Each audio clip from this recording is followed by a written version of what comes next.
اپنے پاس سے ایکسل اور ورڈ میں شیڈول آف اسٹے بنا کے لگا دیتے ہیں، تو یہ 11 نمبر پہ واضح لکھا ہوا ہے کہ خود ساختہ فارمیٹ قابل قبول نہیں ہوگا، لہٰذا ہم کو وہی لگانا چاہیے کسی بھی پریشانی سے بچنے کے لیے۔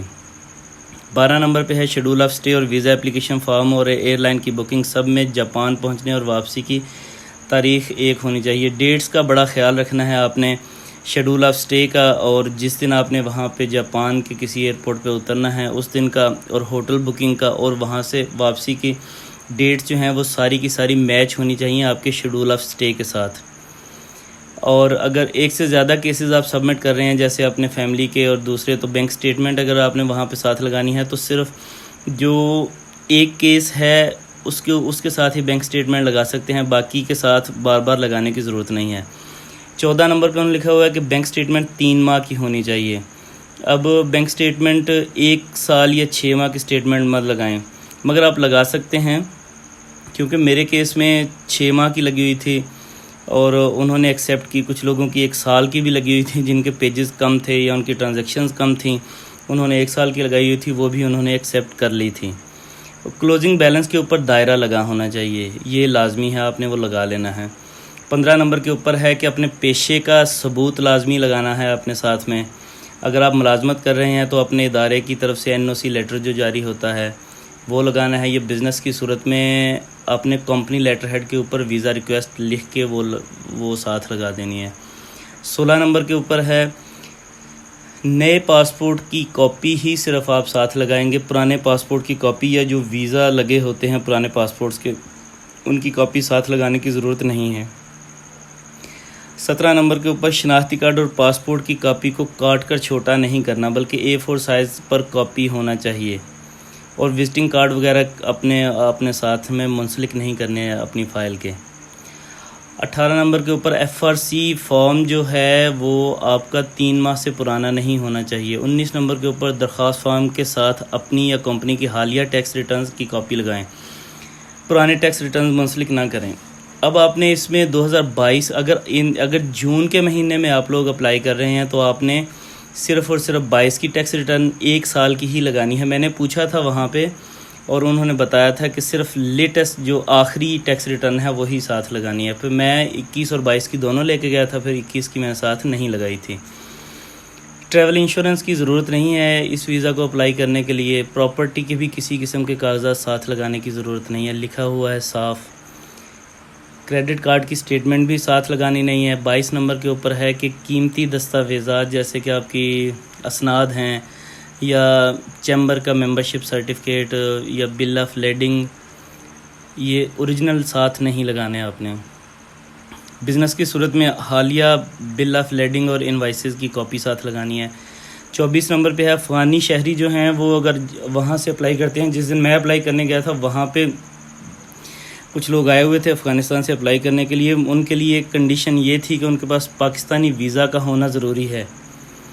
اور 25 نمبر کے اوپر ہے کہ آپ نے اپنا ای میل اور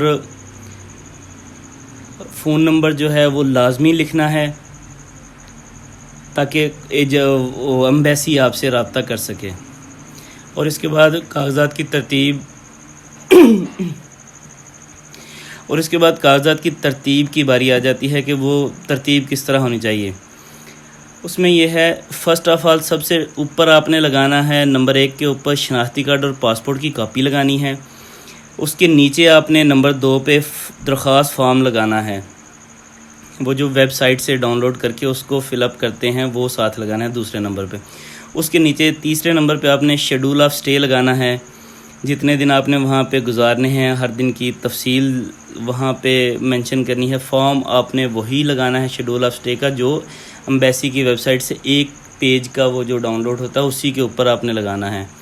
اور پھر ہوٹل بکنگ آپ کی ہونی ہے 4 نمبر کے اوپر، اور 5 کے اوپر آپ کی ایئر لائن کی بکنگ ہونی ہے، اور 6 نمبر کے اوپر جو کوئی جاپانی کاغذات جاپان سے آئے ہوئے جیسے انویٹیشن اور گارنٹی لیٹر وغیرہ ہوتے ہیں یہ آپ نے ساتھ لگانے ہیں۔ اور 7ویں نمبر کے اوپر دیگر جاپانی کاغذات، میرے خیال سے یہ وہ کاغذات ہیں جیسے کوئی پہلے جاپان میں رہتا ہو اور وہاں سے اس نے جیسے ڈرائیونگ لائسنس لیا ہو یا کچھ اور آفیشیل ڈاکومنٹس لیے ہوں، یا کوئی بھی اس کے اپنی اپلیکیشن کو سپورٹ کرنے کے لیے کوئی بھی ایسے کاغذات جو جاپان سے اس نے منگوائے ہوں وہ لگانے ہیں ساتھ۔ 8ویں نمبر کے جو فیملی ویزا اپلائی کریں گے ان کے لیے فیملی کیس کی صورت میں FRC 8ویں نمبر پہ آپ نے لگانی ہے، اور 9ویں نمبر کے اوپر پیشہ کا ثبوت لگانا ہے کہ ہمارا جو یہاں پہ پیشہ ہے، جو ہم کام کرتے ہیں، ہمارا بزنس، ہمارے جاب، اس کا پروف ہم نے ساتھ لگانا ہے۔ اور 10ویں نمبر کے اوپر ٹیکس اور ممبرشپ کے کاغذات لگانے ہیں، ہم نے ٹیکس ریٹرنز جو ہیں اور چیمبر آف کامرس کی جو ہماری ممبرشپ ہوتی ہے وہ والے ہم نے ساتھ لگانے ہیں۔ اور 11 نمبر پہ دیگر پاکستانی کاغذات ہیں، وہی کاغذات آپ نے ساتھ لگانے ہیں جو آپ کے پروفیشن کو سپورٹ کرتے ہوں۔ اس کے علاوہ پراپرٹی اور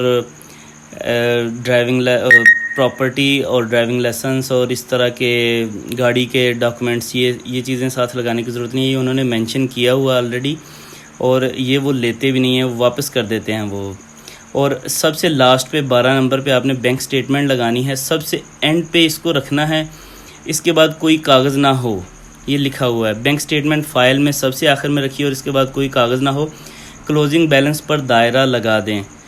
تو آپ نے کلوزنگ بیلنس جو ہے اس کے اوپر دائرہ لگا دینا ہے۔ ان سارے ڈاکومنٹس میں کسی ایک کے اوپر کوئی اسٹیپلر پن نہیں لگی ہونی چاہیے، کیونکہ وہ لوگ جیسے ہی آپ اپنی ویزا فائل سبمٹ کرتے ہیں تو وہ اس کو اسی وقت سکینر میں ڈال کے سارے پیجز کو اکٹھا ہی سکین کر لیتے ہیں۔ تو اگر اسٹیپلر پنز ہوتی ہیں تو ان کو پھر اتارنا پڑتا ہے، اور وہاں پہ جب آپ کو وہ کہتے ہیں کہ یہ اتارو، اتنے میں پھر نیکسٹ نمبر کال ہو جاتا ہے، پھر اس کے بعد نیکسٹ، اور پوری سیریز جب تک جتنے لوگوں کو ٹوکن جاری ہوا ہوتا ہے وہ سارے کے سارے جب تک اپنی ویزا فائل سبمٹ نہیں کر لیتے تو تب تک پھر آپ کی باری نہیں آتی۔ اس لیے آپ نے کوئی اسٹیپلر پن ساتھ نہیں لگانی، اور یہ جو آپ کو میں نے ابھی بتایا ہے یا جو آپ سکرین کے اوپر دیکھ رہے ہیں، ان ساری چیزوں کو اگر آپ فالو کریں گے تو انشاءاللہ آپ کی اپلیکیشن سبمٹ ہوگی اور انشاءاللہ آپ کا ویزا بھی لگے گا۔